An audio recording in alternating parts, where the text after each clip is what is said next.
కర్నూలు నగరంలో జిల్లా నగర అధికారులు స్వామి వివేకానంద జయంతిని జాతీయ యువజన దినోత్సవాన్ని విస్మరించినట్లుగా కనిపిస్తున్నది. నేటి వివేకానంద జయంతి రోజున ఉదయం వివేకానంద కూడలిలో వివేకానంద విగ్రహం వద్దకు చేరుకున్న స్వచ్ఛంద సంస్థలు, ప్రజలు వివేకానందుని విగ్రహాన్ని చూసి ఆ పరిసర ప్రాంతాలు చూసి విస్మయానికి గురయ్యారు.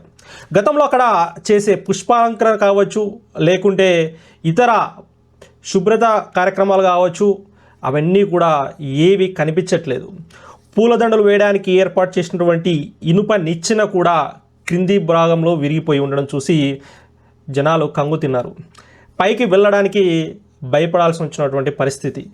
ఇతర నాయకుల జయంతి రోజుల్లో రహదారులకు అడ్డంగా పందిళ్లు వేసి అనేక హంగామాలు చేసే అధికారులు జాతీయ యువజన నాయకుడైనటువంటి వివేకానందుడి పట్ల ఇంత నిర్లక్ష్యం ఎందుకని ప్రజలు, స్వచ్ఛంద సంస్థలు అందరూ కూడా చర్చించుకుంటున్నారు.